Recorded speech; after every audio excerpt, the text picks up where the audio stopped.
There are moments in history when something as simple as a story becomes more powerful than an army, more persuasive than any law, and more enduring than any crown. Picture this, a cold night in a medieval kingdom where the court is gathered, tensions simmering, and the fate of the land hangs in the balance. Then, a lone bard steps forward, his voice weaving a tale so profound, so unsettling, that by sunrise, the king himself has rewritten the laws of the realm.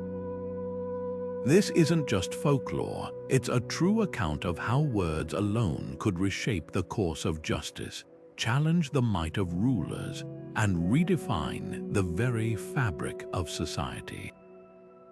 What kind of story could hold such power? How could a mere traveler's words overturn centuries of tradition in a single evening?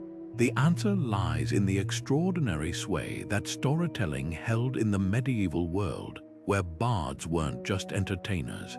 They were keepers of truth, mirrors to society's conscience, and sometimes the quiet architects of revolution. This particular tale, lost to time until now, reveals how a carefully crafted narrative could expose the flaws in a kingdom's laws, stir the hearts of its people, and force even the most stubborn monarch to listen.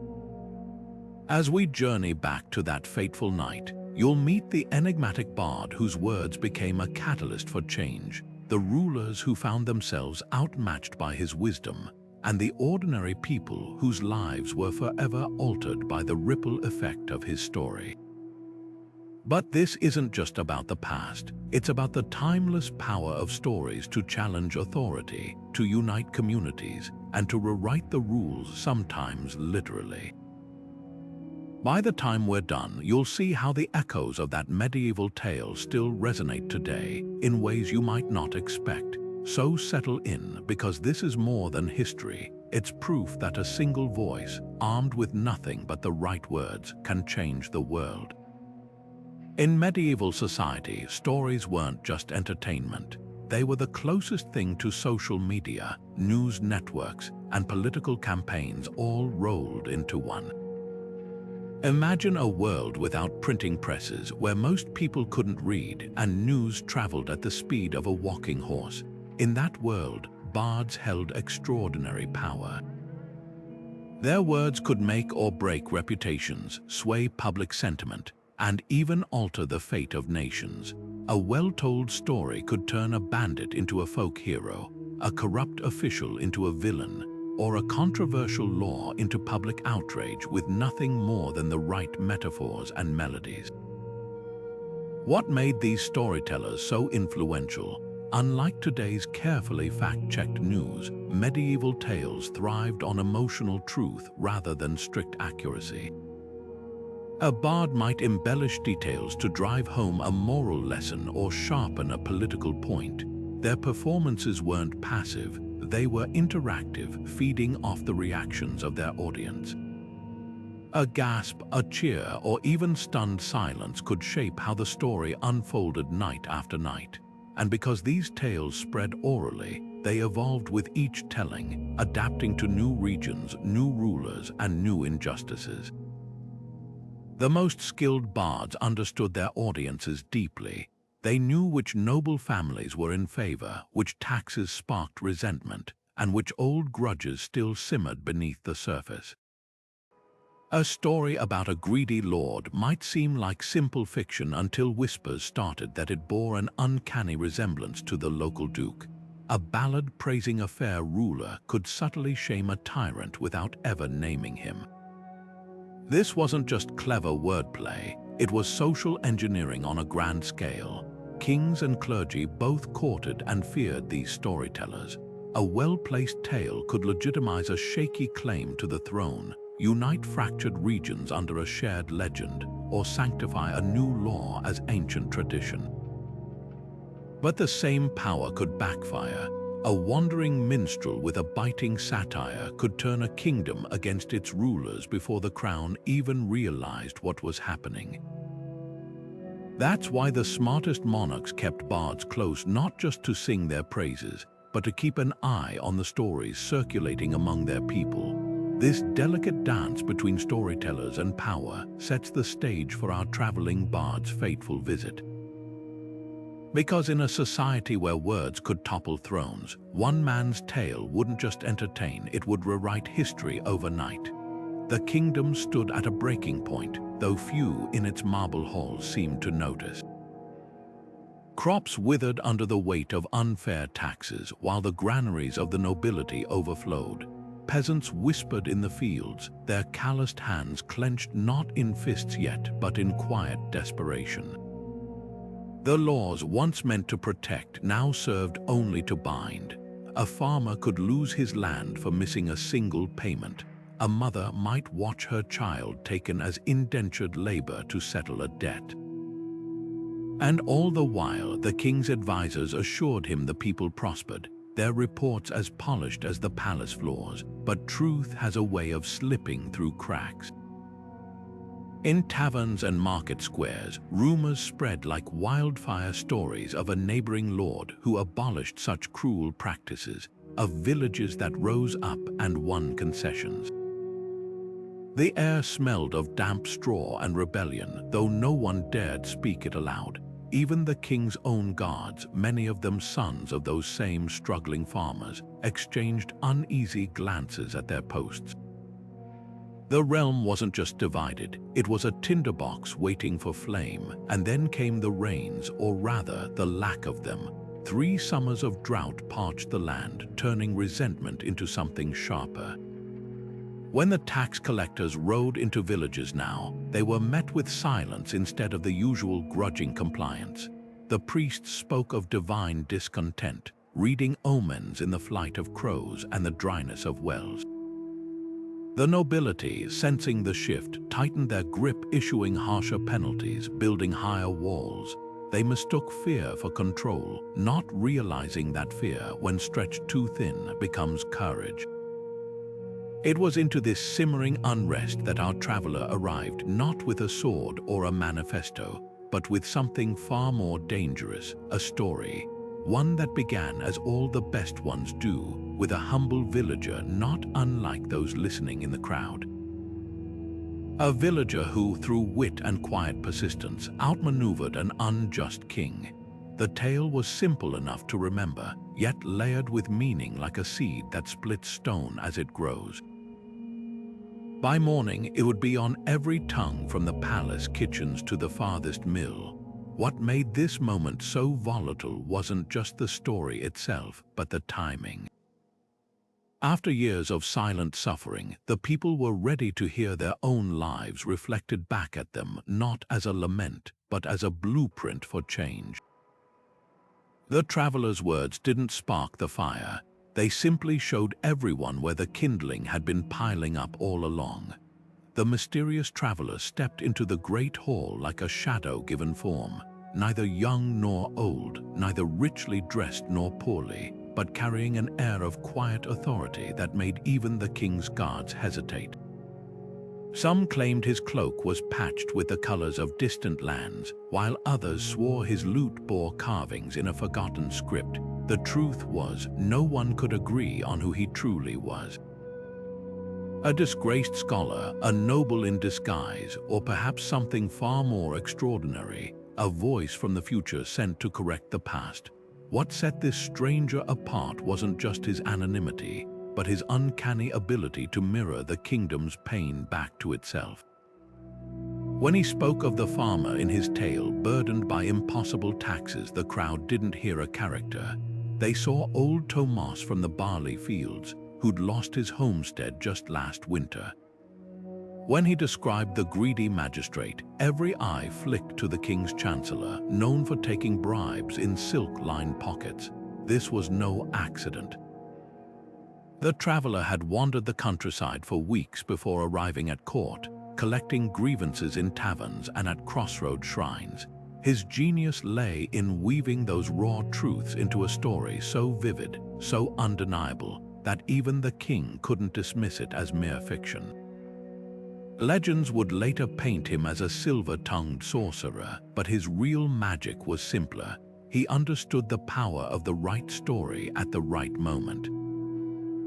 Where official decrees and protests failed, his tale slipped past defenses like water through a cracked dam. It helped that he never raised his voice. He didn't accuse or demand.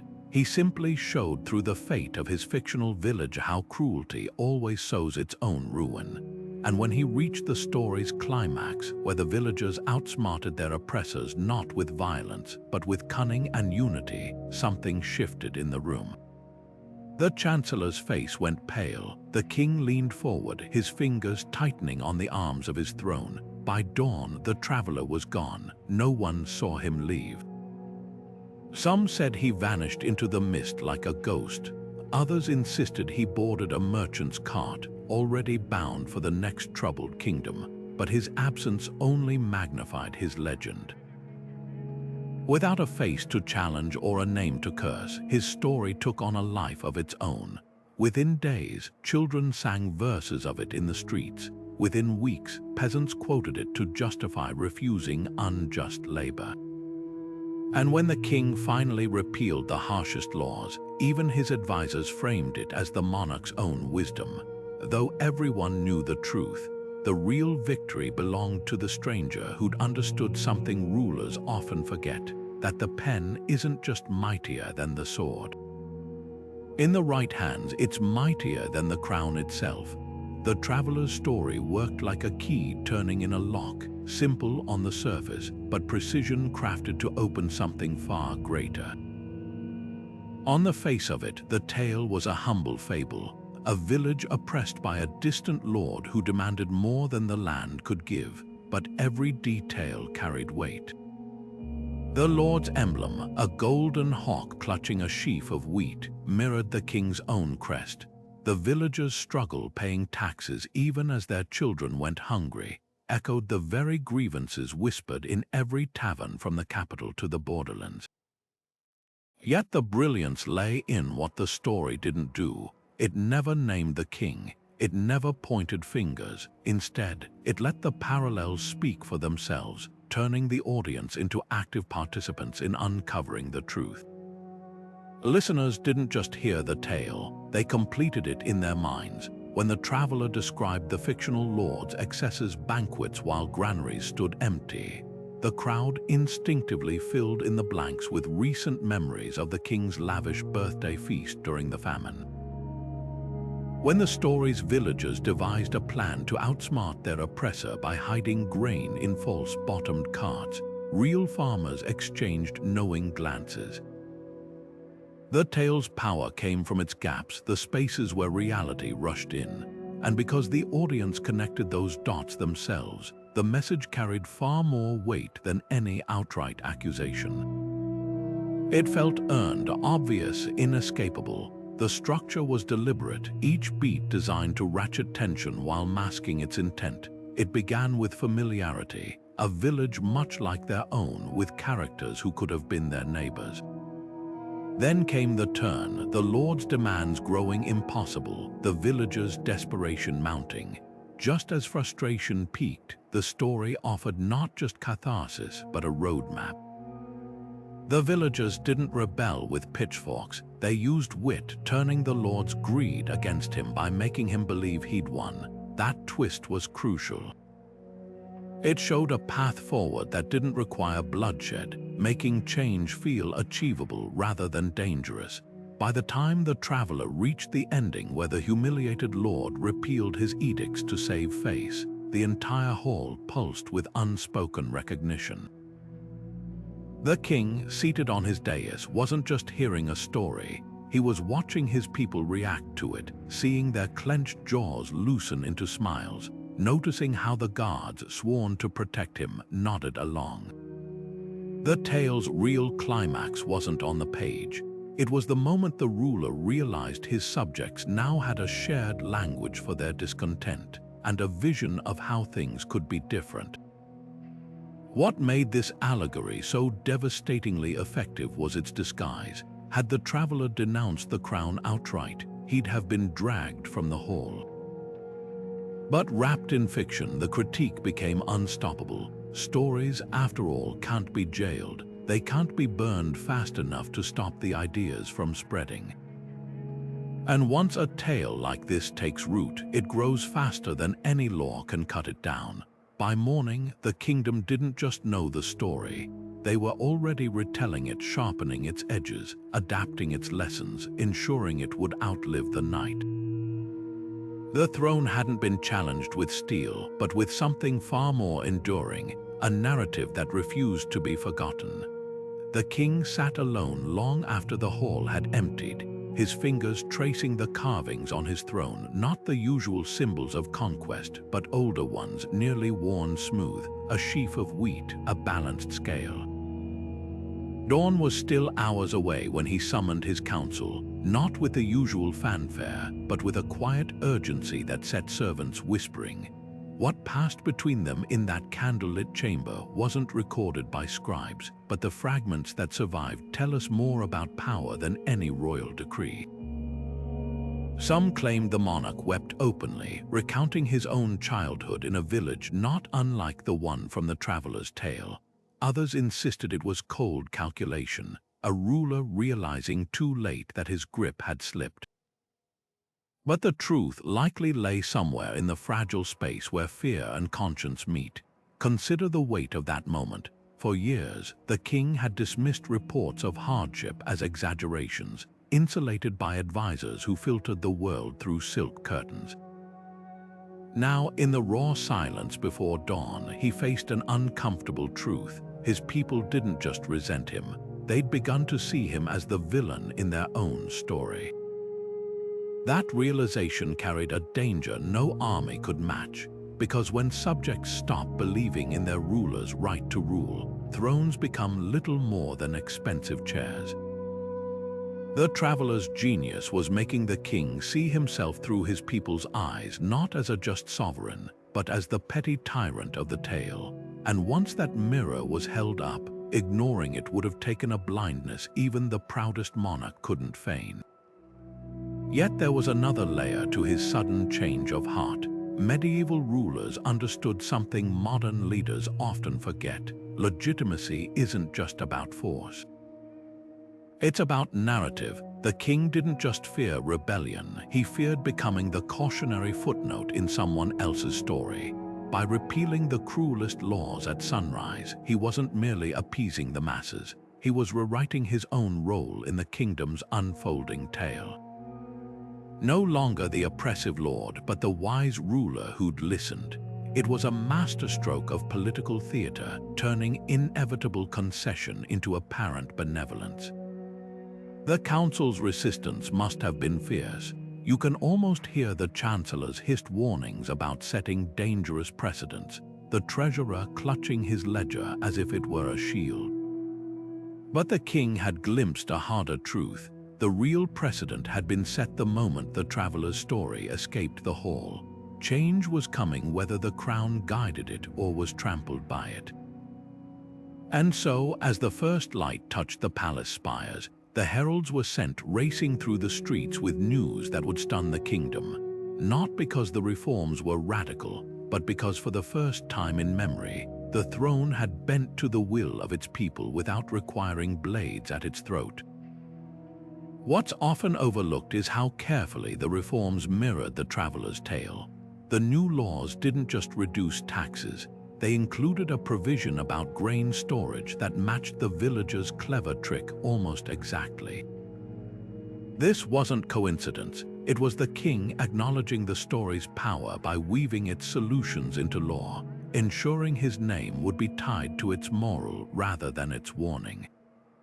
In doing so, he accomplished what centuries of petitions and protests had failed to achieve, not through force, but by understanding that the strongest chains aren't forged in steel, but in the stories people tell about the world they're willing to endure. The heralds' voices cracked with exhaustion as they read the decrees at every crossroads, their words cutting through the morning mist like a scythe through wheat. For the first time in living memory, the kingdom awoke not to demands, but to concessions, not just minor adjustments. but a complete unraveling of the policies that had pushed the realm to the brink. The tax on milled grain, which had forced families to choose between bread and rent, was halved. The practice of seizing land for missed payments was abolished entirely. Even the much-loathed labor tithes, where peasants owed days of unpaid work to their lords, were restructured so no household would lose its main provider during planting or harvest. What made these changes extraordinary wasn't just their scale, but their specificity. Each new law seemed plucked straight from the traveler's tale. In the story, the villagers had hidden grain in false-bottomed carts to survive the lord's greed. Now, the king's decree mandated that every settlement maintain communal grain stores, with strict oversight to prevent noble interference.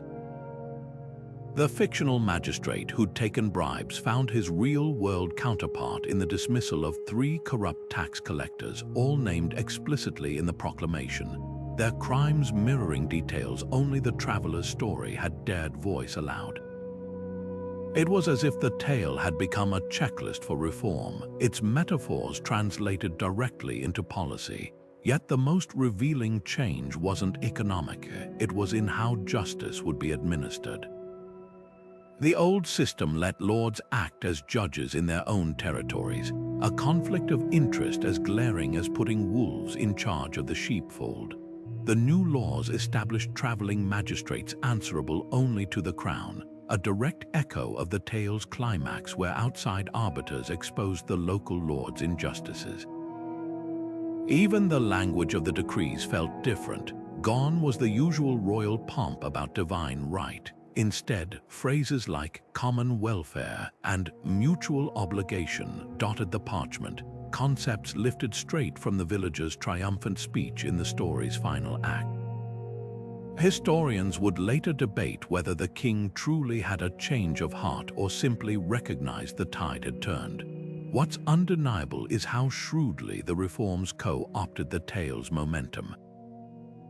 By adopting its solutions as his own, the monarch reframed himself not as the villain, but as the hero who'd finally listened a narrative sleight of hand that saved his throne even as it transformed his rule.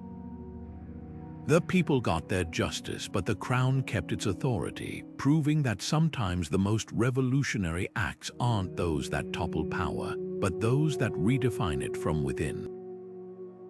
The speed of these changes left the nobility reeling. Normally, such measures would have been debated for months, watered down clause by clause until they were harmless. But dawn's light revealed the genius of the king's haste. By the time his opponents organized, the laws were already being celebrated in every marketplace. To oppose them now would mean standing against not just the crown, but the public jubilation that greeted each new herald's announcement. The story had done more than critique, it had created an expectation, a collective vision of how things should be.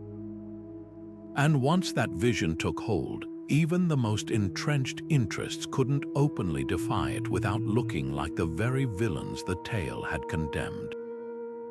In the weeks that followed, something curious happened. The traveler's story began evolving in Retellings, the fictional lord's defeat growing more elaborate with each version. But so too did accounts of the king's role shift, not as a ruler reluctantly yielding, but as a sovereign who'd always intended to act, his hand merely hastened by the bard's wisdom. This wasn't historical accuracy, it was myth-making in real time, proof that stories don't just reflect change, they cement it by reshaping memory itself. The tale had rewritten the laws, and now the laws were rewriting the tale in an endless loop of narrative and power. Few noticed the quietest decree of all, a new royal patronage for traveling bards, with strict instructions that their tales should uplift and unify. The king had learned his lesson. If one story could unravel his authority, perhaps others could weave it back together, this time with threads of his own choosing. It was a gamble that revealed the deepest truth of all. In the battle for hearts and minds, the best weapons aren't swords or spears, but the stories we agree to believe. News traveled faster than any royal courier could have carried it. By the time the first autumn leaves began to fall, peasants in the next valley were humming fragments of the traveler's tale as they worked, their voices low but their spines a little straighter. In market squares, merchants who'd never set foot in the reformed kingdom bartered not just goods, but rumors, whispers of a place where the crown had blinked, where common folk could outwit injustice with nothing but wit and solidarity. The story had slipped its borders, becoming something far more dangerous than entertainment, a blueprint. Lords in neighboring realms reacted with a mix of panic and disdain. Some doubled down on oppression, convinced harsher measures would inoculate their lands against such ideas. They banned traveling performers, burned anonymous pamphlets, and stationed guards at village gatherings. But repression only fed the legend. When a baron in the northern marches ordered a bard whipped for singing a suspiciously familiar ballad, the next morning found his castle walls plastered with the lyrics, scrawled in charcoal by unseen hands. Meanwhile, shrewder nobles took a different tack. One countess, fearing unrest, quietly reduced grain taxes before her people could demand it, then framed the move as her own benevolent innovation. She'd understood the lesson the original king learned too late. In the battle of narratives, it's better to lead the change than be dragged by it. What made this contagion of ideas so unstoppable was its adaptability. The core of the traveler's tale remained intact: the oppressed villagers, the cunning solution, but each retelling sprouted local flourishes. In fishing towns, the grain became smuggled herring barrels.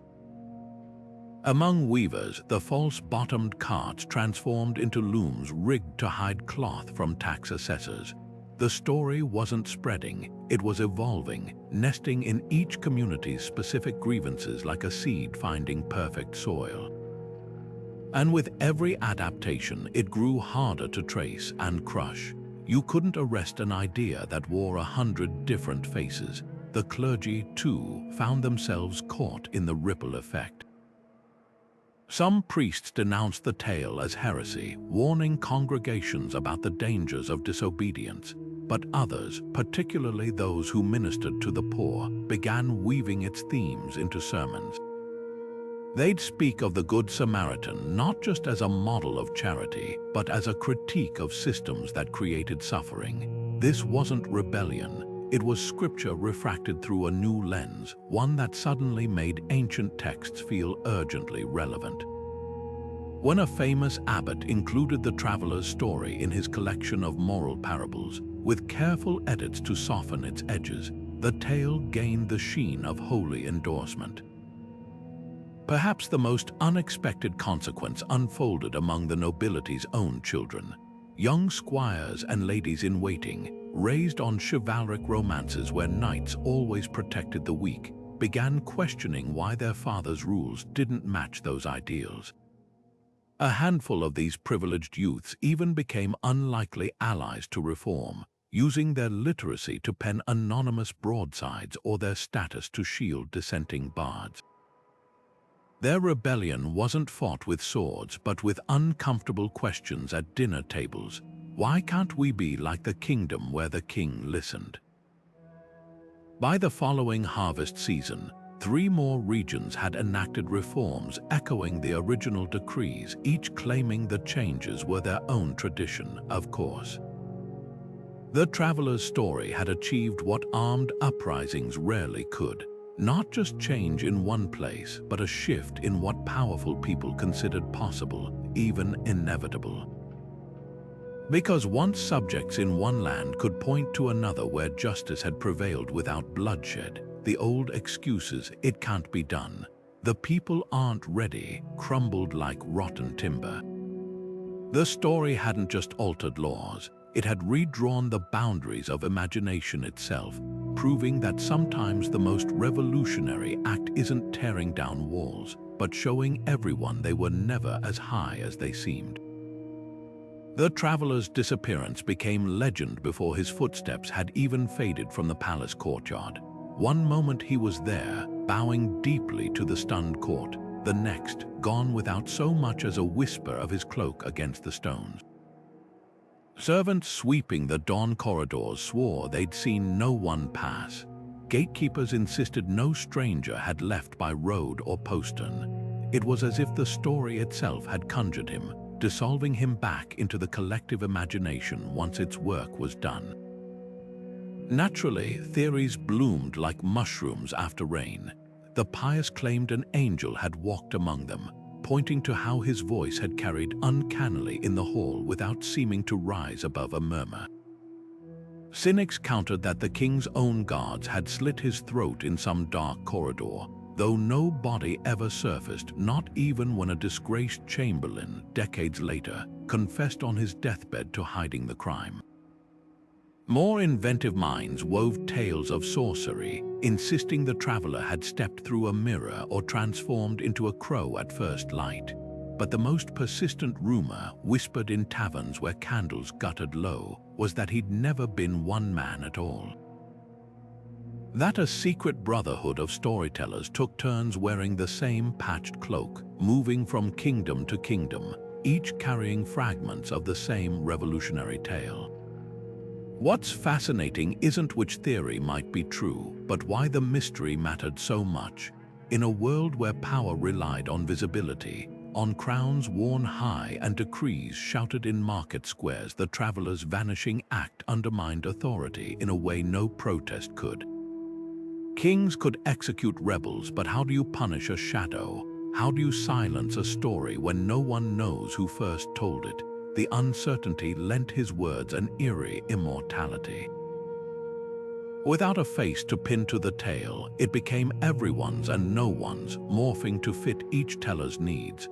A rebel might swear the traveler had winked at him conspiratorially, while a noblewoman could insist she'd seen tears in his eyes when he spoke of reconciliation. This deliberate ambiguity became the story's greatest armor.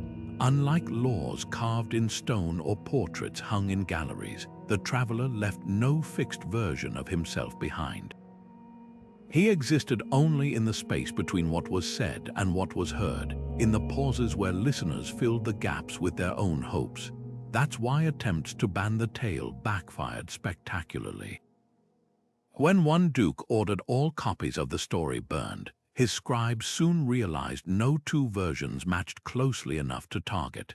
The tale was a living thing, changing dialects and details as it traveled, yet always preserving its core truth like a seed carried on the wind. Perhaps that's why, centuries later, sightings still surface. A hooded figure glimpsed at the edge of a riot, a stranger's voice rising in song during a labor strike. Whether these are hoaxes or hallucinations hardly matters. What matters is that people keep looking, because some truths are too powerful to belong to any one person.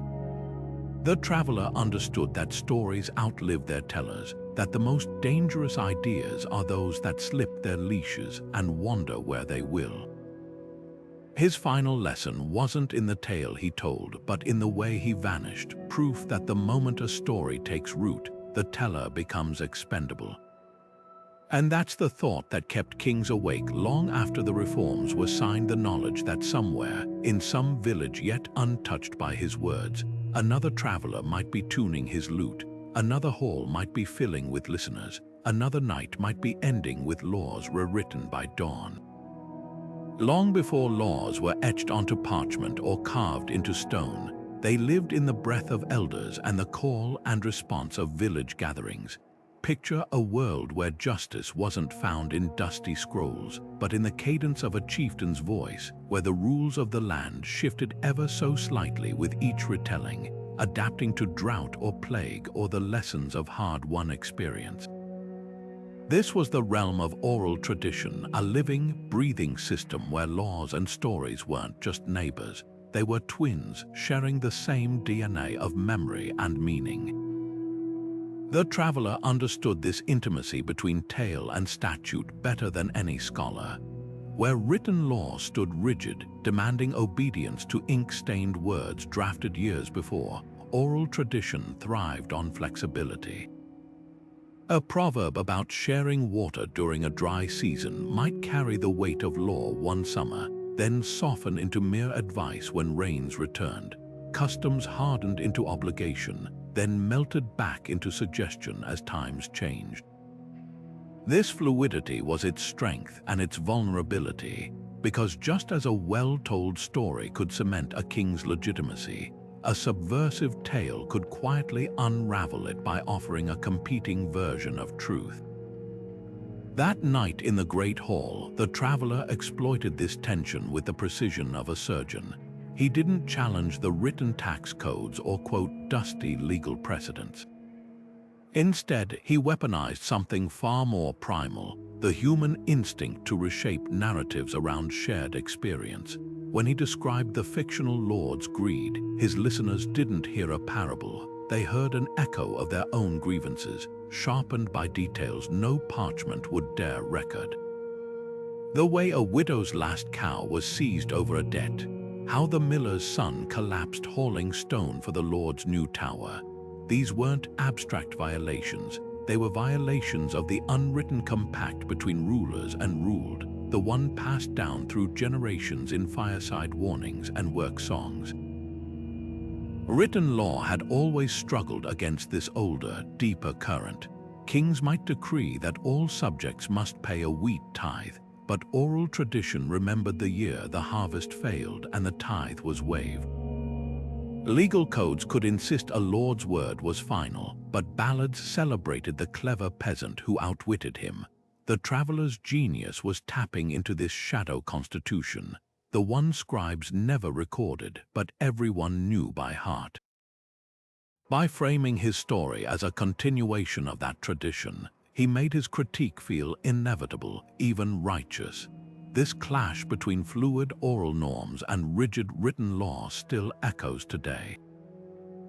Think of how modern protests often couch demands in the language of national ideals, claiming not to overthrow the system, but to hold it accountable to its own forgotten promises. The Traveler's Tale worked the same way. It didn't attack the kingdom's laws head-on. It accused them of betraying the older, nobler principles everyone pretended to honor. And because those principles lived in song and story rather than statute books, they were immune to royal edicts. You can't repeal a folktale. By dawn, the king faced an impossible choice. Upholding his written laws meant rejecting the very oral traditions that lent his rule legitimacy. But embracing the traveler's narrative meant admitting those traditions had authority over his decrees. In the end, his reforms weren't just political concessions, they were a surrender to the older power of spoken word, proof that when story and law collide, the story often wins. Because while laws demand compliance, stories inspire belief, and in the long run, it's belief that shapes kingdoms. Folklore has always been a double-edged sword in the hands of power. For centuries, rulers understood that a well-timed fable could teach obedience more effectively than any decree. Aesop's tales of clever foxes and industrious ants weren't just children's stories, they were tools to mold behavior, reinforcing hierarchies without the need for force. Medieval kings sponsored morality plays where virtue was rewarded and dissent led to downfall, while court poets spun epics linking royal bloodlines to divine favor.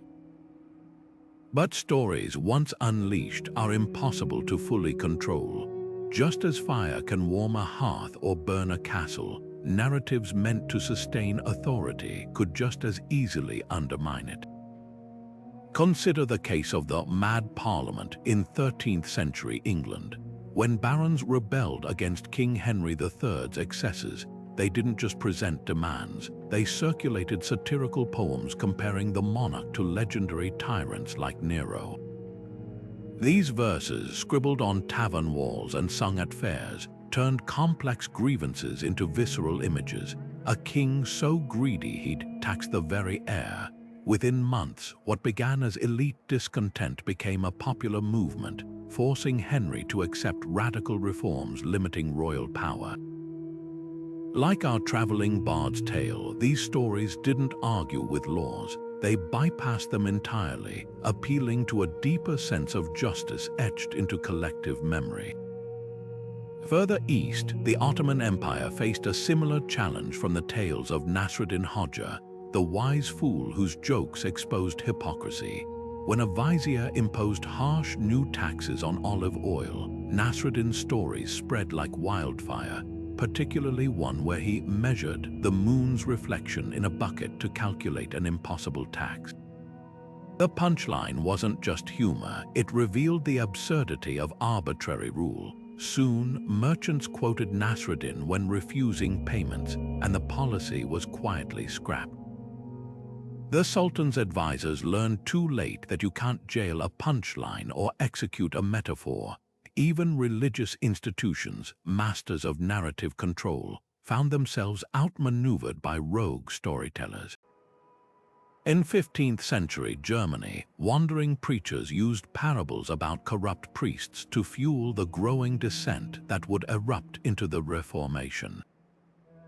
One particularly viral tale featured a bishop so obsessed with gold that he mistook the sun's reflection on a church roof for divine endorsement of his greed. The story's vivid imagery made theological debates tangible, turning abstract critiques of indulgences into something peasants could grasp and repeat.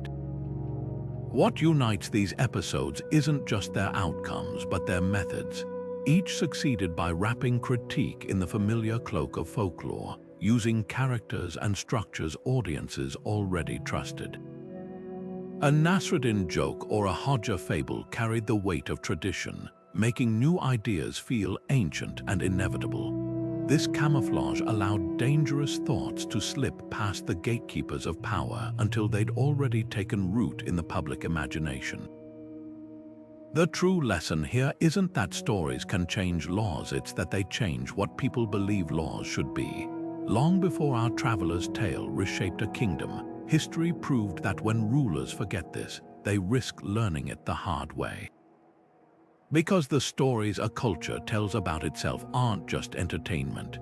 They're the invisible threads weaving the fabric of justice, and sometimes all it takes is one loose strand to unravel the whole tapestry. The traveler's story worked because it wasn't just heard, it was felt. Every element, from the villager's calloused hands to the lord's gilded rings, served a purpose, weaving together what modern scholars would call a masterclass in narrative persuasion. At its core, the tale relied on three irresistible forces: emotional truth, moral clarity, and the promise of agency. These weren't abstract devices. They were hooks sunk deep into the audience's lived experience, designed to catch and hold attention long after the final word faded. First, the emotional hook. The story didn't open with statistics about grain shortages or dry recitations of tax policies. It began with a father, someone's neighbor, someone's brother, watching his child waste away while his overlord feasted. That image bypassed logic entirely, striking straight at the gut. Neuroscience now confirms what medieval bards knew instinctively. When cortisol and oxytocin flood the brain, ideas stick like burrs. The tale amplified this by engaging multiple senses: the smell of sour milk in empty cupboards, the sound of a tax collector's boots on frozen mud.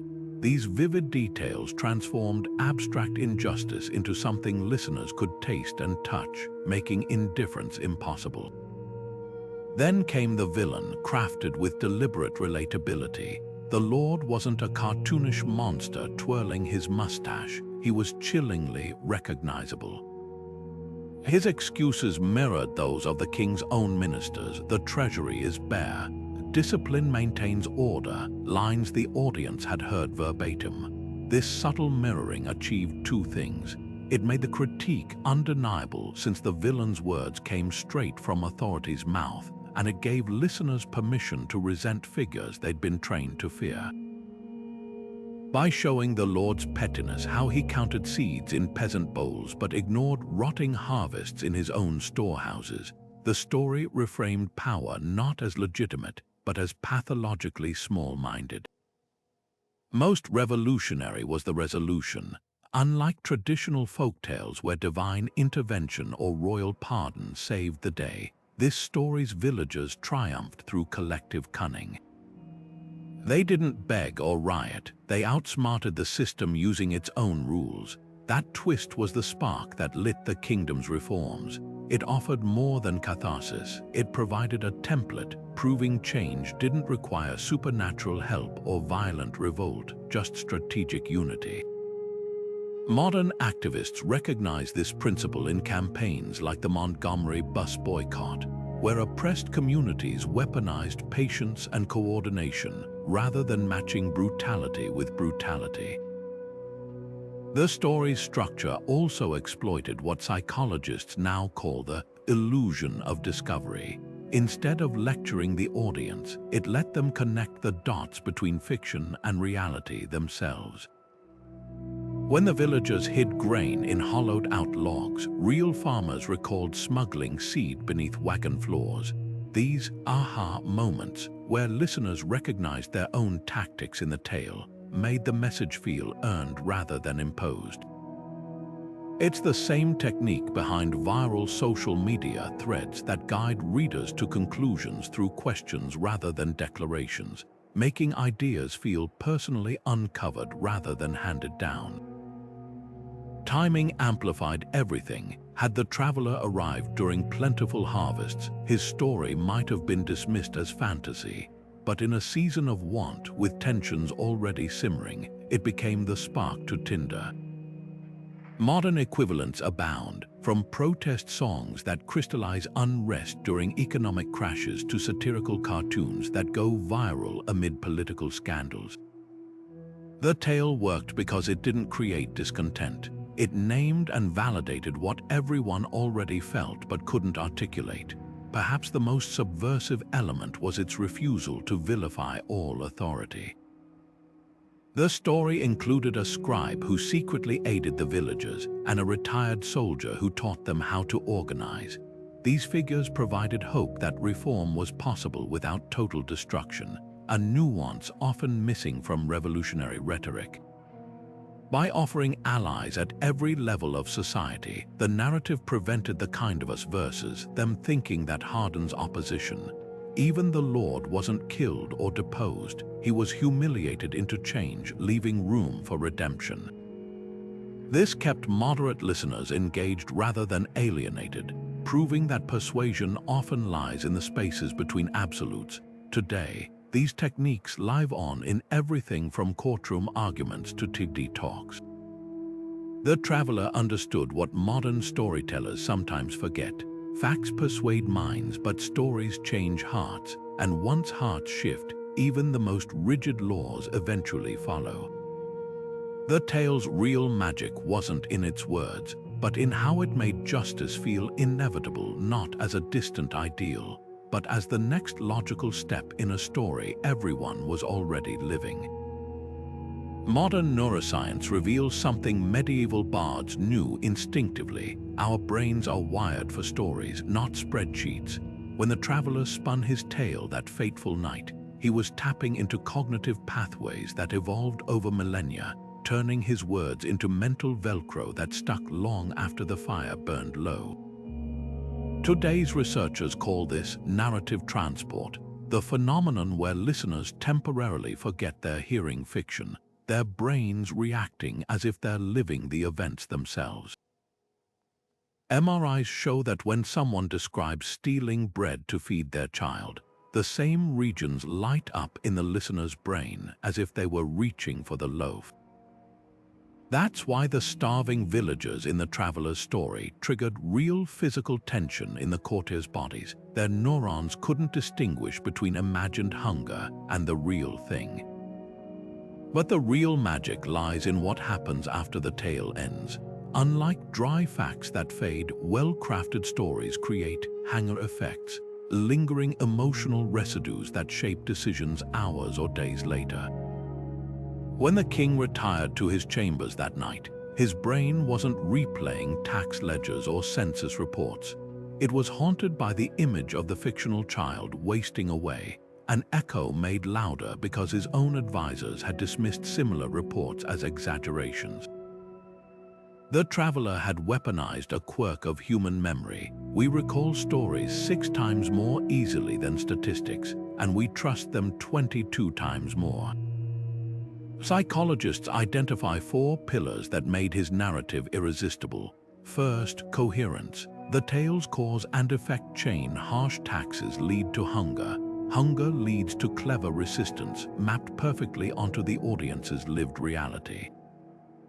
Second, cognitive ease. The familiar folktale structure required no mental strain to follow, unlike complex legal arguments. Third, emotional resonance. By focusing on universal themes like parental love and unfairness, it bypassed ideological filters. But the masterstroke was the 4th pillar, perceived objectivity. Because the story never named the king directly, listeners believed they'd discovered the parallels themselves, making the critique feel like their own insight rather than imposed persuasion. Marketing experts now use these same principles to sell products. Politicians wield them in campaigns, and activists deploy them to shift public opinion. A climate change documentary might open with a single farmer's ruined harvest rather than charts about rising CO2 levels. A charity's fundraiser tells the story of one named child rather than quoting poverty statistics. Even courtroom lawyers are trained to frame arguments as narratives. Jurors who hear the defendant kick down the door convict more often than those told the doorframe showed forced entry, despite identical facts. The traveler's greatest insight was recognizing that power isn't just about controlling resources, but controlling narratives. Modern dictators still ban books and filmmakers for the same reason medieval kings feared bards, because whoever shapes the stories a culture tells itself ultimately shapes its law. Yet there's a crucial difference between manipulation and truth-telling. The villager's tale worked because it amplified existing realities, unlike propaganda that distorts them. When neuroscientists compare brain activity during factual versus fabricated stories, they find deception triggers subtle cognitive dissonance, the mind's equivalent of an off-key note. The traveler's audience sensed this authenticity, which is why his words ignited change while 1,000 royal decrees had failed. Perhaps the most humbling lesson is how little our neural wiring has changed since the Middle Ages. Tweets go viral today for the same reasons ballads spread then. They package complex ideas into character-driven arcs with emotional payoff. The next time you find yourself inexplicably moved by a stranger's story, remember, you're experiencing the same ancient cognitive alchemy that once rewrote kingdoms. The medium may have evolved from campfires to smartphones, but the human brain still bows to the same timeless rules. Some truths don't just survive the centuries, they're written into the very folds of our cortex, waiting for the right voice to awaken them. Not every ruler bowed to the power of stories. Some fought back with iron and fire. In the same kingdoms where bards were celebrated, others vanished without a trace, their tongues silenced by rulers who understood too well the danger of unchecked narratives. Records from a monastery in 12th century France tell of a minstrel whose ballads mocked a local baron's cruelty. One autumn morning, villagers found the man's lute floating in the river, its strings sliced clean through, a warning as eloquent as any decree. Another account describes a Welsh bard imprisoned for composing verses that allegedly stirred the people's hearts to disquiet. His crime, comparing a lord's new taxes to milking stones until the cows starve. These weren't isolated cases. Wherever stories threatened power, punishment followed, often disguised as accidents or justified as treason. The methods of suppression reveal just how deeply rulers feared storytelling's subversive potential. Some banned specific instruments like the German prince who outlawed fiddles after a satirical song about his mismanagement spread through his lands. Others employed court-approved bards to flood taverns with sanitized tales of benevolent lords and contented peasants, a medieval version of propaganda. The most cunning tactic came from a Spanish duke who didn't silence critical bards. He hired them. By putting rebel poets on his payroll, he neutered their critiques, turning protest into paid performance. These weren't just attempts to control speech. They were battles over reality itself, waged in the space between a story's first telling and its 1000th retelling. Yet our traveler's success hints at why censorship often failed. Unlike the imprisoned Welsh bard or the vanished French minstrel, he understood that survival lay in ambiguity. His tale never named names, never pointed fingers. It simply held up a mirror so polished that every listener saw their own reflection. Authorities could arrest a man for slander, but how do you prosecute a fable about generic villagers and a nameless lord? Even more crucially, he ensured the story spread faster than any censor's blade could follow. By dawn, it was already in the mouths of merchants, laundresses, and stable boys, each adding their own flourishes until the tale belonged to everyone and no one. The deepest irony, attempts to crush such stories often backfired spectacularly. When a Flemish count executed 3 performers for singing about a corrupt judge, the ballads multiplied, now featuring a cowardly noble who feared truth more than the plague.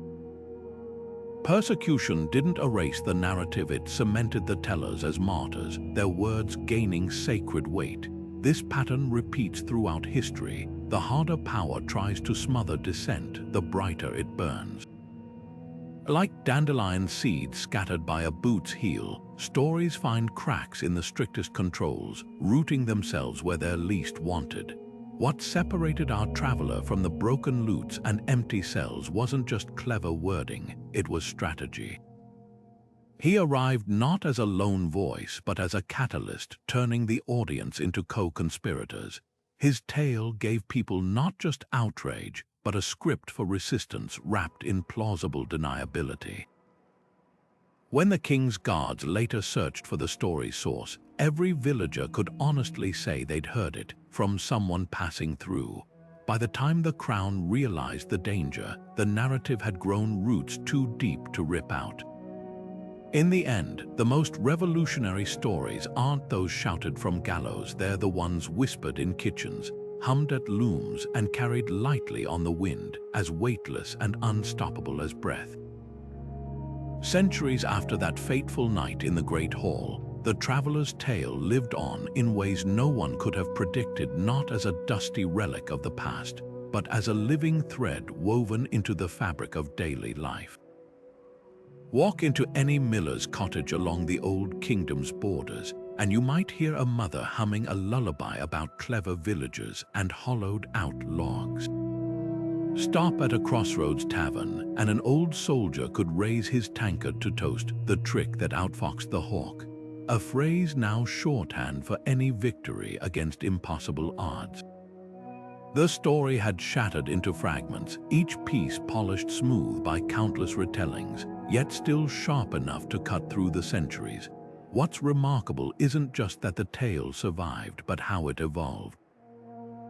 In coastal towns, the grain became smuggled barrels of salt fish.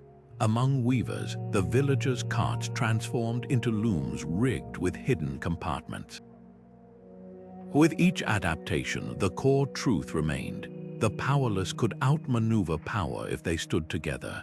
Scholars tracing its path found over 300 variants, some scribbled in monks' marginalia, others etched into the beams of barns as charms against greedy landlords. A traveling merchant in the 1500s recorded a version sung by silk traders on the Silk Road, proof the story had slipped its continental bounds. Oral tradition performed a kind of alchemy parchment couldn't match. Where official records froze events in ink, stories breathed and shifted with each teller's needs. A ballad from the Peasants' Revolt of 1381 borrowed the traveler's climax verbatim, swapping the fictional lord for a real tax collector's humiliating retreat. During the Enlightenment, philosophers reframed it as an allegory about natural rights, while labor organizers in the industrial age turned it into pamphlets distributed in factory slums. The tale became a mirror, reflecting back whatever struggle a generation faced. Even the story's omissions spoke volumes. Notice how the original never described the traveler's face or named his homeland. That ambiguity wasn't an accident, it was an invitation. A serf in medieval Poland could imagine the hero as one of their own, just as a Renaissance Florentine might picture him with a lute from their piazza. By leaving gaps, the tale made room for every listener to step inside it. Modern writers call this the empty chair technique, crafting narratives with spaces for the audience to inhabit. The traveler understood that ownership was the enemy of longevity. A story belonged to everyone only if it belonged to no one first. Proverbs kept the tale's spirit alive long after details blurred. Measure the Moon, like Nasruddin, warned against unfair taxes in Anatolia, while French peasants muttered, "Fool the hawk," when hiding contraband grain. These sayings acted like seed banks for the full narrative, preserving its essence in just a handful of words. Linguists found traces as far as the Caribbean, where enslaved people whispered of the village that bent but wouldn't break, a clear descendant of the original, though no one could say exactly how it crossed the Atlantic. The story's most surprising afterlife emerged in unexpected places. A 17th century botanist named a hardy strain of wheat the traveler's seed, after noting how it thrived despite neglect. Chess players coined the minstrel's gambit for a move that sacrificed a pawn to expose a king's weakness. Even modern coding communities use false bottom functions as slang for workarounds that bypass restrictive systems.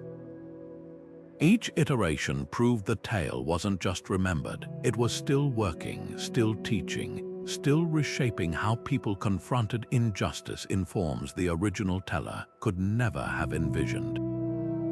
Perhaps the greatest testament to its endurance came during a 20th century drought, when farmers in the Old Kingdom's heartland revived the tale as protest theatre.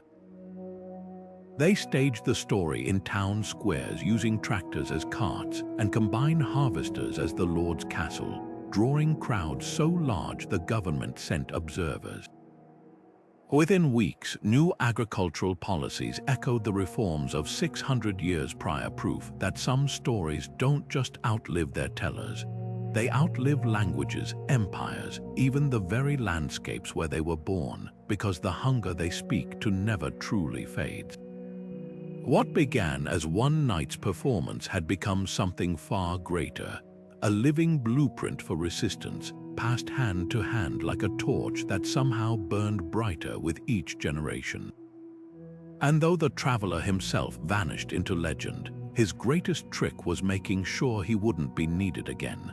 The story no longer required a teller, only listeners willing to hear, and voices brave enough to carry it forward.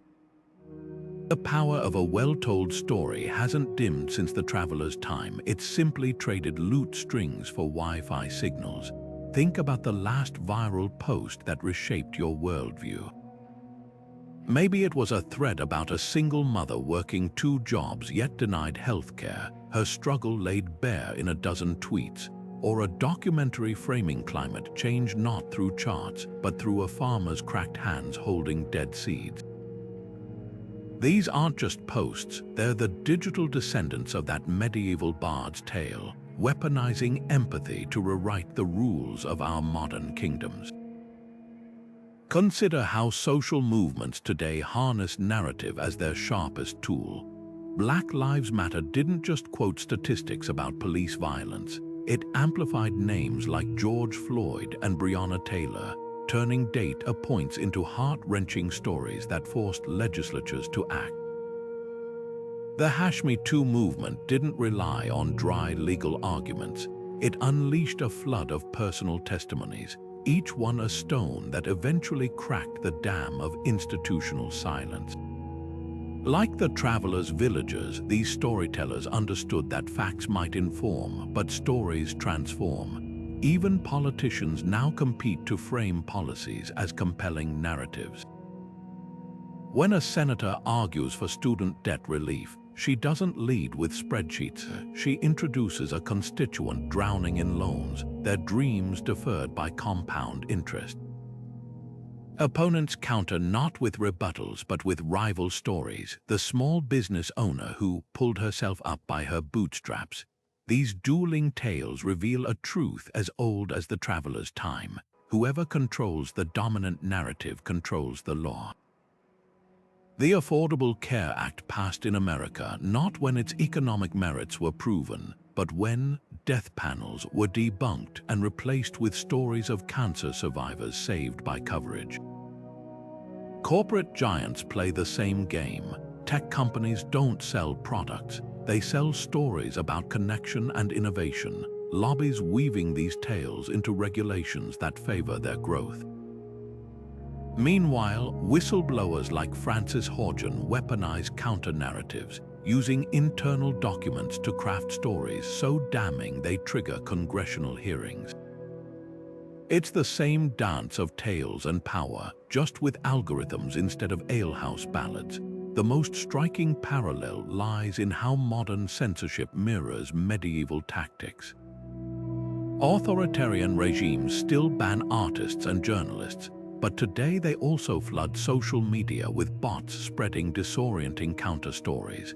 The traveler's strategy, leaving gaps for listeners to fill, finds its echo in viral memes where viewers project their own meanings onto ambiguous images. And just as the tale outran the king's censors, modern stories slip through firewalls via encrypted apps, satire, and even protest art. What the traveler understood, and what today's changemakers rediscover, is that justice moves at the speed of narrative. A law might take years to pass, but a story can shift public opinion overnight. The villagers' triumph wasn't just about grain carts. It proved that when people share a story, they start sharing a future. That's why your timeline, your podcast playlist, even your group chats aren't just entertainment. They're the new great halls where the laws of tomorrow are being written, one unforgettable tale at a time.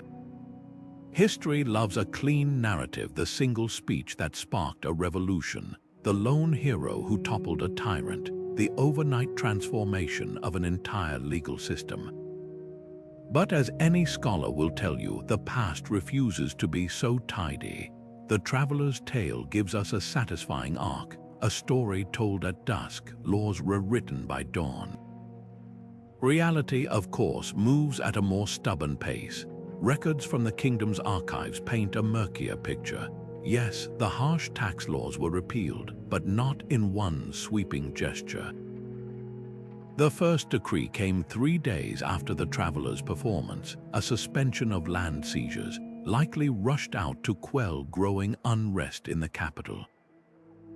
The grain storage reforms followed weeks later, and the dismissal of corrupt officials took months of quiet investigations. This wasn't failure, it was the messy machinery of governance grinding into motion. Even in medieval societies, laws rarely changed without resistance from those who benefited from the old ways. The chancellor's personal ledger, discovered in a monastery cellar centuries later, shows frantic payments to noble families who'd lose revenue from the reforms, proof of backroom bargaining historians often overlook. As for whether the changes lasted, the answer is both yes and no. Tax records from the following decade show the cruelest practices never returned, but loopholes emerged. Some lords began demanding voluntary donations instead of formal levies. Others reinterpreted the grain storage rules to suit their interests. This push and pull mirrors modern policy shifts. Think of how civil rights laws passed in one era require constant vigilance to enforce in another. The traveler's story didn't end in justice. It redefined the battlefield where justice was contested. The biggest myth isn't about speed or permanence. It's about the tale's singularity. Folklorists have identified over 40 medieval stories with similar plots across Europe, suggesting our traveler's narrative was part of a larger tradition of resistance folklore. A Baltic variant features fishermen hiding their catch in fake-bottomed boats. A Spanish rendition tells of shepherds fooling a tax collector with hollowed-out logs filled with rocks to mimic the weight of wool. These parallels don't diminish the original tale's power. They reveal how communities shared narrative blueprints for survival across borders and generations. Perhaps the most enduring exaggeration is the idea that the king acted purely from moral revelation. Diplomatic correspondence shows neighboring rulers were already experimenting with similar reforms, fearing their own restive populations. The traveler's genius wasn't introducing radical ideas, it was framing them as inevitable, making the king's concessions feel less like surrender and more like savvy statecraft. Modern activists understand this tactic well. When a protest movement succeeds, it's often because it made the status quo seem more dangerous than change. So did a story really rewrite laws overnight? In the strictest sense, no. But in the deeper way stories shape what societies believe is possible, then yes, absolutely. The tale didn't just describe change, it created the conditions where change became thinkable. And that, in the end, might be the most revolutionary act of all. The traveler's words didn't just land, they lingered, clinging to the minds of listeners like burrs to wool. Behind their seeming simplicity lay a masterclass in persuasion, a toolkit of rhetorical devices sharpened by generations of oral tradition. First and foremost, metaphor, the quiet giant of narrative power. When the traveler spoke of grain carts with false bottoms, he wasn't just describing a hiding spot. He was offering a mental blueprint for resistance, wrapped in an image so tangible that farmers could feel the rough wood under their fingers. This wasn't abstract advice, it was a cognitive hack, bypassing skepticism by embedding solutions in vivid, relatable scenes. Modern studies show our brains process metaphors as sensory experiences, not just words. That's why the Lord's greed wasn't called out directly. It was painted as a hawk stripping fields bare, an image that triggered visceral disgust far deeper than any legal indictment could. Repetition served as the story's backbone, though never obvious. Key phrases circled back like a melody's refrain. The creak of the overladen tax cart, the hollow sound of empty bowls, the villager's whispered motto, "Shared burdens float the boat." These weren't accidents, they were anchors dropped at intervals to steady the audience's emotions. Cognitive scientists call this the illusion of truth effect. The more we hear a phrase, even within a single telling, the more plausible it feels. The traveler's genius was disguising repetition as rhythm, making critique feel as inevitable as a nursery rhyme. Listeners left humming the story's cadence without realizing they'd memorized its arguments. But the true brilliance lay in audience participation, not through call and response, but through strategic gaps. The tale never named the kingdom or its rulers, leaving spaces where listeners could insert their own experiences. When the bard described the magistrate's silk-lined pockets, every villager mentally dressed him in their local official's robes. Psychologists term this the empty chair technique, where audiences subconsciously complete the narrative themselves. By the story's end, the crowd hadn't just heard a fable, they'd co-created it, weaving their grievances into its fabric. This made the message impossible to dismiss as outsider criticism. It felt like their own realization bubbling up from within. The pacing mirrored ancient oral traditions, slow builds followed by rapid-fire revelations. Early scenes luxuriated in sensory details, the smell of sour milk in hungry children's cups, the way dawn light caught the Lord's gold rings as he counted coins. These lingered, creating emotional investment. Then came the villager's plan, delivered in quick, staccato sentences that mimicked the urgency of a whispered conspiracy. Neurological research confirms this contrast. Slow passages activate empathy networks, while rapid sequences trigger adrenaline, imprinting the climax with heightened recall. The traveler wasn't just spinning yarn, he was conducting the listener's brain chemistry. Perhaps most subversive was the story's framing as entertainment. By opening with a self-deprecating joke about his own worn boots, the traveler lowered defenses. Laughter relaxed the courtier's postures, making them unwittingly receptive to sharper points that followed. Even the king, expecting diversion, didn't notice the critique taking root until it was too late. Modern negotiators use this yes-ladder technique, starting with agreeable statements to build momentum for harder ideas. The tale's closing twist, where the Lord's own greed became his undoing, delivered dopamine's satisfying click, ensuring the morals stuck like honey to memory.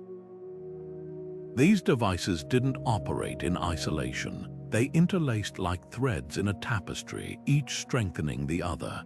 Metaphors made repetition palatable. Participation disguised pacing, humor softened subversion. Together, they formed what linguists now call the Trojan horse effect, delivering challenging ideas in an irresistible package. The traveler's methods weren't unique to him. They reflected centuries of honed oral craft, but his mastery lay in wielding them not to glorify heroes or gods, as most bards did, but to arm ordinary people with something far more dangerous, the belief that change wasn't just possible, but inevitable. The reforms sparked by the traveler's tale didn't vanish overnight, but they didn't solidify into permanent change either. Like a river carving through stone, progress flowed in fits and starts, sometimes surging forward, other times trickling backward under pressure. Within 5 years, the communal grain stores remained, but inspectors appointed by local lords often miscounted their contents. The ban on land seizures held firm in the capital. YET Chinese letter still saw families evicted under murky contracts. Even the traveling magistrates, meant to be impartial, increasingly hailed from noble families, their judgments tinged with old loyalties. This erosion wasn't due to any single villain. It was the slow creep of systems resisting disruption, of power finding new channels when old ones were damned. What's revealing isn't that some reforms failed, but how they failed. The laws weren't openly repealed, they were hollowed out from within, their substance drained while their shells remained intact. A clerk might record a tax reduction in the official ledger, then add fees for road maintenance or harvest blessings that left peasants paying as much as before. The grain storage law still stood, but amendments allowed lords to claim emergency reserves during lean seasons, stripping villages of their safety nets. These weren't blunt reversals, they were death by 1,000 bureaucratic cuts, proving that storytelling could spark change but couldn't alone sustain it against entrenched interests. The nobility's counter-strategy mirrored the traveler's own methods. Just as he'd used allegory to critique, they employed narrative to undermine. Ballads began circulating about ungrateful peasants who hoarded grain while soldiers starved. Playwrights staged comedies where bumbling magistrates were outsmarted by cunning laborers, framed not as justice, but as chaos. One earl even commissioned a tapestry depicting the king's reforms as a well-meaning but naive child giving away the family silver. These stories weaponized the same emotional resonance the traveler had harnessed, twisting it to paint change as dangerous and tradition as safe. Yet something curious happened in the villages. Though official records showed reforms fading, folk memory preserved them in mythic form. Farmers taught children songs about the year the king cut the chains, even as those chains regrew. The tale of the traveler became a benchmark not of what was, but of what could be. When a new tax collector arrived, elders might murmur, "Remember the false-bottomed carts," not as instruction, but as reminder that oppression wasn't inevitable. This duality between law and lived experience, between parchment and oral tradition, revealed storytelling's true role, not as a one-time catalyst, but as a persistent counterweight to backsliding. The lesson here isn't that stories fail. It's that they're only the first spark in a long burn.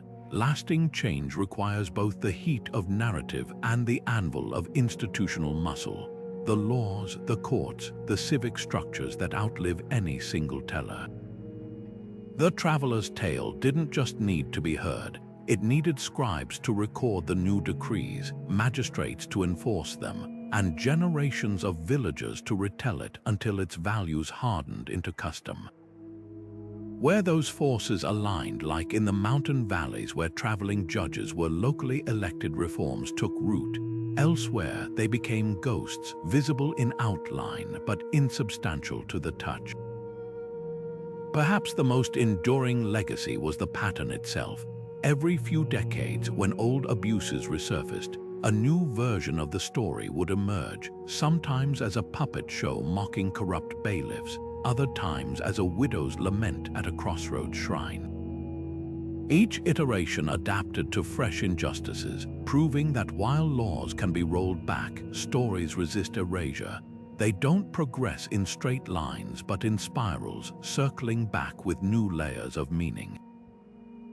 The traveler never promised permanence. He offered something subtler, the certainty that no matter how many times the night returns, someone will always be there to strike the match. Not every whisper in the tavern celebrated the traveler as a hero. In shadowed corners and among certain noble houses, another theory took root, that the mysterious bard wasn't a champion of the people at all, but a carefully placed pawn in someone else's game. Could he have been an agent provocateur sent by a rival kingdom to destabilize the realm, or perhaps the disgraced younger son of a neighboring duke, weaving chaos as revenge for some long-forgotten slight? The absence of records about his origins didn't just fuel mystery, it bred suspicion. After all, in an age when even wandering minstrels carried letters of introduction, how could someone so skilled leave no paper trail? The most persistent conspiracy claimed the traveler was a creature of the crown itself, a royal advisor's desperate ploy to force the king's hand without appearing weak. Historians note that the reforms aligned suspiciously well with policies the kingdom's treasurer had proposed years earlier, only to be blocked by the old chancellor. Was it coincidence that the traveler's tale targeted the very injustices those policies sought to address? Skeptics point to the speed of the king's response, arguing no ruler could draft such comprehensive decrees overnight unless they'd been prepared in advance. The darkest version of this theory suggests the entire performance was staged, the courtiers' shocked reactions mere theater to make the reforms seem like divine inspiration rather than political calculation. Yet these theories crumble under scrutiny. If the traveler was a nobleman's agent, why risk exposing their patron by achieving too much? Subtle sabotage would have been safer than sparking genuine reform. As for the royal puppet theory, surviving correspondence between the king and his advisors reveals genuine panic in the days following the performance, not the calm of a plan unfolding. The treasurer's journal, discovered 2 centuries later in an attic, confesses bewilderment at how perfectly the traveler's tale mirrored his failed proposals, calling it either providence or the work of a spy who knew my desk better than my own clerk. What's fascinating isn't whether these theories hold water, but why they persist. Empty spaces in the historical record act like vacuums. Nature abhors them, and human imagination rushes to fill them. We crave causality, patterns, a hand guiding the chaos. The idea that a single stranger could upend a kingdom through sheer narrative force is unsettling. It suggests our institutions are more fragile than we admit. Conspiracies restore the illusion of control, replacing the anarchic power of stories with the tidy logic of plots and counterplots. The traveler's enduring ambiguity also plays into medieval anxieties about disguise and deception. In a society where sumptuary laws dictated what each class could wear, where a peasant in a nobleman's cloak could be whipped for presumption, the notion of someone slipping between identities was both thrilling and terrifying. Small wonder later chroniclers painted him as everything from a demon to a saint, projecting their own fears and hopes onto the blank canvas he left behind.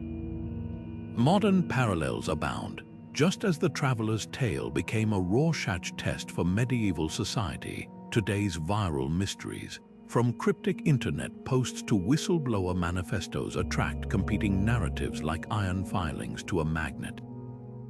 We still crave that single, satisfying explanation, even when the truth is messier. That sometimes the right words in the right ear at the right moment really can change the world with no hidden hand required. The traveler's greatest trick wasn't vanishing without a trace. It was proving that history doesn't always need villains or masterminds. Sometimes all it takes is a story told so well that even those in power can't help but listen. The traveler's tale walks a razor's edge between moral instruction and manipulation. Was it ethical to reshape a kingdom's laws through deception? On one hand, the story contained no outright lies. Its power came from artful omissions and carefully crafted parallels. Yet its design was undeniably strategic, engineered to provoke specific emotions and actions. This tension lies at the heart of every persuasive narrative, from political speeches to courtroom arguments. The Bard's defenders might argue that his methods were no different than a surgeon withholding grim news to avoid panic. Sometimes, truth requires careful packaging to be heard at all. After all, bluntly accusing the king of tyranny would have meant the dungeon or the gallows, silencing both messenger and message. But critics raise a darker possibility. If stories can be weaponized for justice, what stops them from serving oppression? The same techniques that exposed corruption could just as easily glorify it. Imagine a version of the tale where the villagers were portrayed as lazy ingrates, their cunning reframed as treachery. History is littered with such distortions. Nazi propaganda recast ancient myths to justify genocide, while colonial powers twisted local folklore to legitimize conquest. The traveler's story succeeded because it resonated with lived experience, but resonance alone isn't a moral compass. A narrative's power depends on who wields it and to what end. Perhaps the sharpest ethical question isn't about deception, but consent. Unlike a law debated in open council, the story bypassed rational scrutiny, working on the subconscious like a slow-acting tonic. Listeners didn't dissect its metaphors or question its framing. They absorbed it viscerally, their critical defenses lowered by its guise as entertainment. Modern psychology confirms this vulnerability. Brain scans show that stories reduce activity in the prefrontal cortex, the region responsible for skepticism. In an age of deepfakes and algorithmic persuasion, the traveler's methods feel unnervingly contemporary. Is it fair to manipulate minds even for noble ends? Yet counterarguments emerge from the kingdom's own traditions. Medieval justice often relied on similar indirect methods, trials by ordeal, where divine intervention revealed guilt, or the use of parables in religious teaching. The traveler's tale followed an ancient principle: show, don't tell. By letting the king and courtiers discover the parallels themselves, the story avoided the backlash of direct accusation. In a society where blunt criticism of rulers meant death, narrative indirection wasn't just clever, it was survival. the debate ultimately hinges on accountability. Unlike the anonymous troll farms of today's internet, the traveler faced immediate consequences if his story failed. He stood in that hall, unarmed, betting his life that the tale would land as intended. That physical vulnerability, the risk of real-world retaliation, created a kind of ethical friction absent in digital disinformation. His manipulation wasn't risk-free, it was a high-wire act without a net. Strikingly, the story's legacy complicates easy judgments. While it inspired reform, it also set a precedent for future rulers to manipulate narratives in their favor. Within decades, the same kingdom's treasury began commissioning mirror ballads, stories praising tax collectors as selfless heroes. This duality echoes modern dilemmas. The same social media tools that organize protests also spread conspiracy theories. The Traveler's Tale reminds us that narrative, like fire, is neither inherently good nor evil, only dangerously effective. Its morality lies not in the telling, but in the hands and hearts of those who carry it forward. Power has a way of building walls, not just stone ones around castles, but invisible ones between rulers and the ruled. The Traveler's Tale exposed the fatal flaw of medieval governance, a lesson that echoes through every era. Leaders who stop listening turn their thrones into gilded cages. History's most durable regimes weren't those with the strongest armies, but those that kept their fingers on the pulse of the people's stories. When the king dismissed reports of hunger as exaggerations, he wasn't just ignoring data, he was severing the lifeline of empathy that bound his authority to legitimacy. Consider the startling contrast between two approaches to dissent. In the years before the Traveler's arrival, the kingdom's response to unrest had been predictable. Heavier guards at the granaries, harsher penalties for complaints, silencing troublemakers in the dead of night. These were the blunt tools of fear. Yet the moment the story laid bare the human cost of those policies, the calculus shifted. The king's reforms weren't born from sudden enlightenment, but from the chilling realization that his people had begun seeing him as the villain in their collective narrative. Governance at its core is the art of storytelling, and when the ruler loses control of the plot, rebellion writes the next chapter. Modern leaders face the same test in boardrooms and parliaments. A corporation dismissing employee grievances as bad optics rather than addressing root causes is no different than the medieval lord blaming lazy peasants for empty storehouses. Both mistakes stem from the same lethal assumption that power can dictate reality, but the Traveler proved otherwise. His tale didn't create discontent, it revealed what was already there, festering in the gaps between official proclamations and lived experience. The wisest rulers today act as both authors and editors of their society's stories, not by controlling narratives, but by ensuring they remain grounded in truth. The tale's warning cuts deeper still. Notice how the king's advisors, those cloistered experts who filtered the world for him, became his greatest liability. Their polished reports and selective statistics built an alternate reality where all was well, until a stranger's story shattered the illusion. This syndrome persists wherever leaders surround themselves with yes men and sanitized dashboards. The antidote: seeking out uncomfortable stories deliberately. Ancient Chinese emperors employed remonstrators, officials whose sole job was to criticize the ruler's decisions. Viking chieftains held open-air assemblies where even thralls could speak freely. These weren't acts of charity, they were survival strategies, ensuring leaders never became prisoners of their own echo chambers. Perhaps the most subversive lesson lies in the story's aftermath. The reforms didn't just appease the populace, they restored the crown's moral authority, transforming the king from oppressor to protagonist in the kingdom's evolving narrative. This pivot holds a key insight for modern governance. Legitimacy isn't static, It's a story constantly being rewritten by actions. A tech CEO facing backlash over privacy breaches can double down on secrecy or embrace radical transparency. One path cements their villain status, the other offers redemption.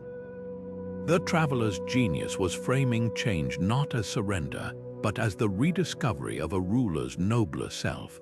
The tale's final warning whispers across the centuries: no wall is high enough to keep out the stories of the unheard. They'll slip through cracks in the gates, ride the wind as tavern songs, hide in the laughter of children's rhymes. And one day, when the right teller meets the right moment, those stories won't just knock on the palace doors, they'll knock them down. The choice for leaders isn't whether to hear these stories, but when. Wait too long, and they'll arrive not as petitions, but as revolutions. The Traveler's Tale didn't just entertain, it armed the powerless with something far more effective than swords, a playbook for resistance. At its core, the story revealed 3 timeless tactics anyone can use to challenge injustice without ever raising a fist. First, the power of collective action disguised as compliance. When the villagers hid grain in hollowed logs, they didn't defy the Lord outright, they weaponized the appearance of obedience.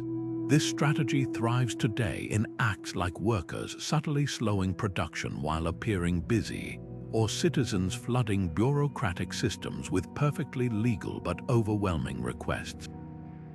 The lesson: systems crumble fastest when they're stretched by the weight of their own rules. Second, the tale taught the art of framing. Notice how the villagers never called their actions rebellion. They positioned them as clever solutions to shared problems. Modern movements follow this blueprint. Climate activists don't just protest, they frame tree planting as carbon offset volunteering to bypass political resistance. Disability rights advocates reframe accessibility requirements as customer experience upgrades to win corporate support. By wrapping dissent in the language of mutual benefit, the powerless turn adversaries into unwitting allies. But the masterstroke was the story's scalability. A single villager hiding grain would have been punished. A dozen doing it became an unpunishable norm.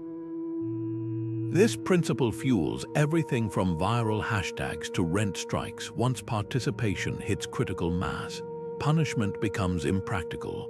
The Traveler's genius was showing how small, synchronized acts of defiance create what sociologists now call pluralistic ignorance collapse, where everyone realizes their private grievances are actually shared outrage. That moment when the powerless discover their collective strength is when real change begins. The tale's quietest lesson was about timing. The villagers didn't act during planting season when exhaustion made resistance impossible, nor in deep winter when starvation bred desperation. They struck during harvest when they controlled the food supply and had energy to organize. Modern organizers call this finding the social moment. Labor unions time strikes to peak production cycles. Protesters target political conventions rather than random weekdays. The Traveler's story reminds us that power isn't just about defiance, but about choosing the ground where defiance will land hardest. Perhaps most radically, the tale redefined victory. The villagers didn't overthrow the Lord, they made his oppression too costly to maintain. This mirrors modern strategies like the toy cannon protests in Hong Kong, where demonstrators used humor to drain police responses of their intimidation power, or the pots and pans revolutions where clanging kitchenware became a weapon against tyranny. The Traveler's blueprint proves you don't need to dismantle power structures, just make them unsustainable to enforce. These tactics share a common thread. They exploit the powerful's greatest weakness, their dependence on the cooperation of the governed. From tax boycotts in colonial India to the Montgomery bus boycott, history's most effective movements didn't confront power head-on. They sidestepped it, outmaneuvered it, and most crucially, told better stories about it. Because when the powerless control the narrative, even kings must eventually listen. The king's throne might have been carved from oak, but his power rested on something far more fragile, the willingness of his people to believe in his right to rule. That brittle legitimacy shattered the moment the traveler's tale held up a mirror to his reign, revealing not a wise sovereign, but a man who'd stopped listening. The story's power didn't come from its clever plot twists or poetic language. It thrived because the king, in a rare moment of humility, allowed himself to truly hear it. This wasn't just a lesson for medieval monarchs. It's a masterclass in leadership that echoes across boardrooms and parliaments today. The most transformative tool of governance isn't the scepter or the sword, but the ability to listen not just to words, but to the silences between them. History's greatest leaders shared this trait. When the Roman Emperor Marcus Aurelius wrote his Meditations, he didn't fill them with conquests or decrees. He obsessed over the discipline of truly hearing others, even slaves. Centuries later, Queen Elizabeth I survived assassination plots and rebellions by cultivating a network of informants who brought her unfiltered truths from London's taverns and Yorkshire's farmsteads. These rulers understood what modern psychology confirms: listening isn't passive. It's an act of radical attention that rewires relationships. When fMRI scans track brain activity during deep listening, both speaker and listener show synchronized neural patterns, a literal meeting of minds. The king in our tale experienced this firsthand. As the traveler spoke, something in the monarch's posture shifted. His fingers, which had been drumming impatiently on the armrest, stilled. His gaze, usually skimming over subjects like coins to be counted, locked onto the bard's face. In that suspended moment, he wasn't just hearing a story, he was feeling its weight. Yet true listening demands more than temporary focus. It requires dismantling the architecture of denial that protects powerful egos. The king's court had spent years building this fortress. Advisors who reframed starvation as seasonal adjustments, priests who preached patience as divine virtue, even the monarch's own habits of dismissing unpleasant reports as exaggerations. These weren't just lies, they were survival mechanisms for a system allergic to change. Modern leaders face identical traps. Corporate executives surround themselves with yes men who spin quarterly losses as market recalibrations. Politicians dismiss polling data that contradicts their worldviews. The traveler's tale shattered these defenses not through logic, but by bypassing them entirely. When the king heard the villager's plight woven into narrative, it didn't attack his intellect, it pierced his empathy. Neurologists call this the narrative transport effect, where stories activate emotional brain regions that raw data can't reach. The most subversive aspect of the king's listening wasn't its rarity, but its aftermath. By truly hearing the tale, he inadvertently gave others permission to speak their truths. Within days, petitions flooded the court, not the usual carefully worded scrolls, but raw accounts of suffering once deemed too dangerous to voice. A miller's widow described watching soldiers seize her last sack of flour. A shepherd's son recounted being whipped for refusing unpaid labor during lambing season.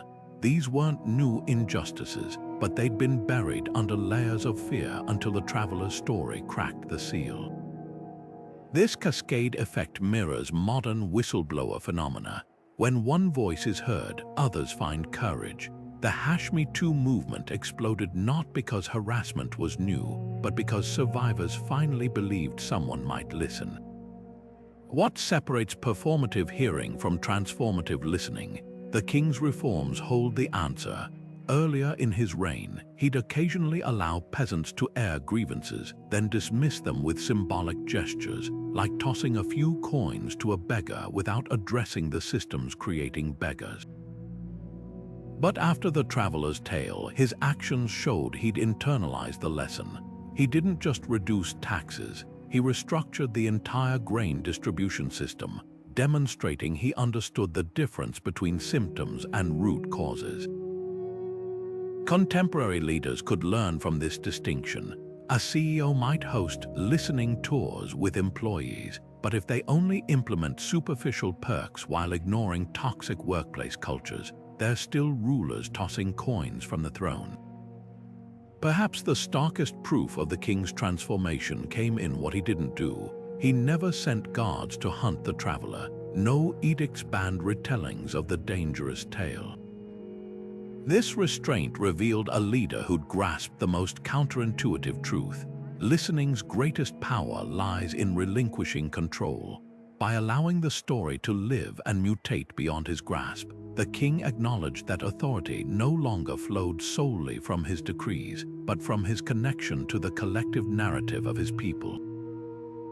It's a lesson modern tech moguls and media empires resist at their peril. You can't silence stories without silencing the trust that makes governance possible. The Traveler's Tale didn't just rewrite laws, it rewired a kingdom's nervous system, replacing the static hum of top-down commands with the vibrant feedback loop of a society that felt heard. When the king leaned forward in that firelit hall, he did more than hear a bard's performance. He reopened a channel that had rusted shut, proving that the strongest crowns aren't those that weigh heaviest on brows, but those light enough to let the wearer turn their head and truly listen. The Traveler's Tale didn't just echo through that medieval hall. It rippled across centuries, proving that while empires crumble and armies disband, the right story lingers like a fingerprint on history's door. Think of the narratives that have shaped our own era. A single photograph of a child refugee galvanizing global empathy, a hashtag unraveling systemic injustice, a podcast exposing corruption where court filings failed. These aren't just moments, they're modern-day variants of the traveler's craft, stories so potent they bend the arc of policy and perception. What makes these narratives endure isn't their drama, but their duality. Like the traveler's villages, they show us not just what's broken, but how it might be fixed. The #MeToo movement didn't just spotlight abuse, it redefined consent as a cultural conversation. Climate activists framing ice core data as letters from our ancestors transformed graphs into moral imperatives. Each succeeds by doing what that medieval tale did, marrying urgency to agency, proving that the most revolutionary stories don't paralyze with outrage, they empower with possibility. Yet there's a crucial difference between then and now. In the traveler's time, stories spread at the speed of hoofbeats. Today, they flash across continents in seconds. A TikTok video can spark a protest. A meme can unseat a CEO. This acceleration is both gift and warning. Ideas ignite faster, but so do counter-narratives designed to confuse and divide. The traveler faced no algorithm prioritizing outrage over nuance, no bots distorting his tale's intent. His challenge was being heard. Ours is being heard authentically amidst the noise. So how do we wield this power responsibly? Start by recognizing that every tweet, documentary, or dinner table anecdote is part of an unfolding tapestry. The stories we amplify shape not just laws, but the collective imagination of what's possible. When activists reframe prison reform as justice reinvestment, or nurses share ICU diaries to shift healthcare policy, they're following the traveler's blueprint, making the invisible visceral, the abstract urgent. As you step away from this tale, consider the narratives you encounter daily. Who gets to tell them, whose truths are amplified or erased, and most importantly, what story could only you tell, one that might tilt the world toward justice? The traveler's cloak still flutters in the wind today, waiting for new voices to take up the loot. If you've ever doubted your words matter, remember, the right story told at the right moment doesn't just reflect reality. It rewrites it.